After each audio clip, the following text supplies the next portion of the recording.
Corre, corre, portalico, que ha nacido el chiquito, yo he de llegar el primero le debe.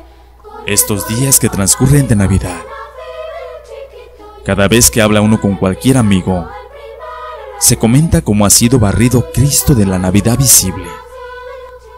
¿Cómo es que en los escaparates de los comercios no ves un nacimiento ni por equivocación, sino todo tipo de juguetes, comidas, vinos, luces multicolor, adornos navideños y un sinfín de regalos? Como en la tele ya es prácticamente imposible oír un villancico. Como la gente dice felices fiestas, porque les da como corte decir feliz Navidad.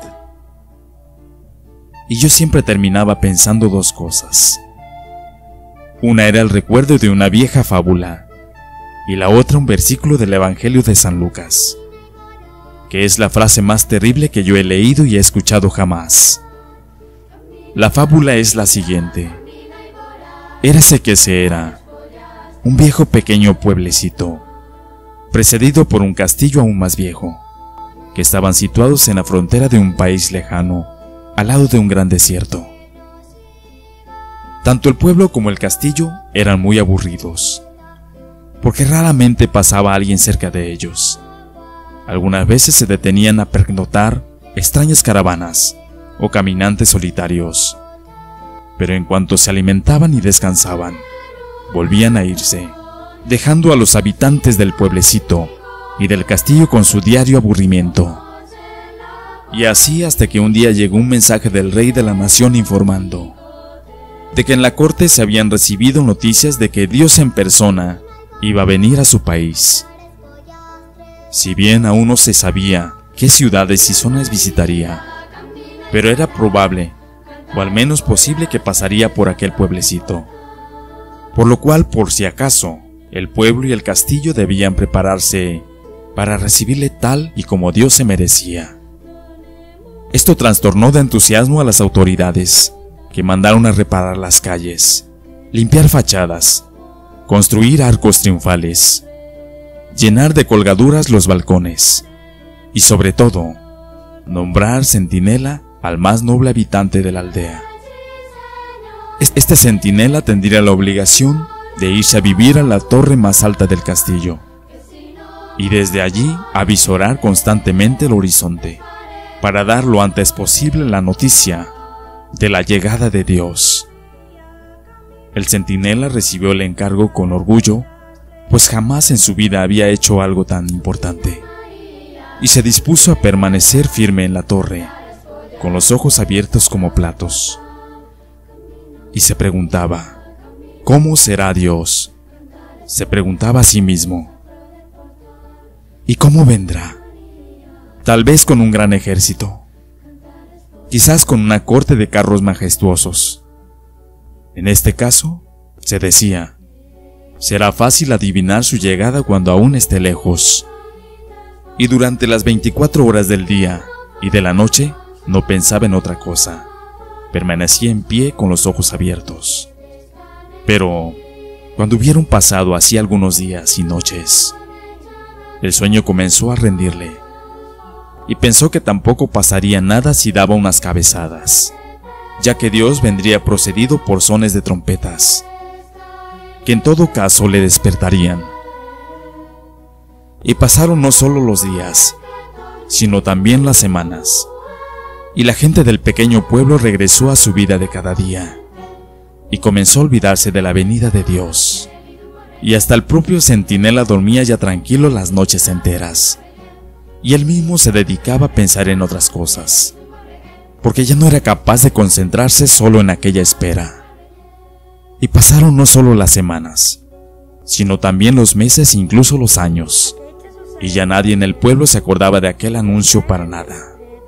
Incluso un año de gran hambre, la población fue desfilando uno tras otro hacia tierras más prósperas, y se quedó solo el centinela, aún subido en la torre, esperando, aunque ya con una muy débil esperanza.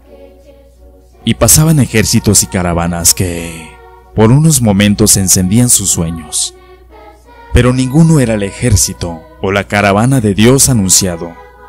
Y el centinela comenzó a pensar: ¿para qué va a venir Dios si este pueblo nunca tuvo interés alguno, y ahora vacío mucho menos?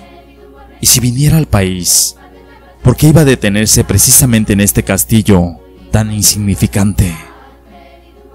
Pero como a él le habían dado esa orden, y como esa orden le había levantado la esperanza, su decisión de permanecer eran más fuertes que sus dudas. Hasta que un día se dio cuenta de que, con el paso de los días y los años, se había vuelto viejo, y sus piernas se resistían a subir las escaleras de la torre. Sintió que sus ojos se iban cerrando, que ya apenas veía, y que la muerte estaba acercándose. Y no pudo evitar que de su garganta saliera una especie de grito. Me he pasado toda la vida esperando la visita de Dios, y me voy a morir sin verle. Y entonces, justamente en ese momento, oyó una voz muy tierna a sus espaldas. Una voz que decía: pero, ¿es que no me conoces? Entonces el centinela, aunque no veía a nadie, estalló de alegría y dijo: ¿ya estás aquí? ¿Por qué me has hecho esperar tanto? ¿Y por dónde has venido que yo no te he visto? Aún con mayor dulzura, la voz respondió: siempre he estado aquí, siempre he estado cerca de ti, a tu lado, más aún, dentro de ti. Has necesitado muchos años para darte cuenta, pero ahora ya lo sabes. Este es mi secreto. Yo estoy siempre con los que me esperan, y solo los que me esperan pueden verme. Y entonces el alma del centinela se llenó de alegría, y viejo y casi muerto como estaba, volvió a abrir los ojos y se quedó mirando amorosamente al horizonte. Esta es la fábula de la que les hablé al principio, y el texto que San Lucas escribió en el capítulo 18, versículo 8 de su Evangelio, y que tanto me ha hecho temblar al ver la paganización de las Navidades, es este. Escuchen: pero cuando venga el Hijo del Hombre, ¿encontrará fe en la tierra? Porque podría suceder que cuando vuelva no haya nadie en la torre. Si tú eres uno de los que sigue esperando a Jesús en la torre, ¡feliz Navidad!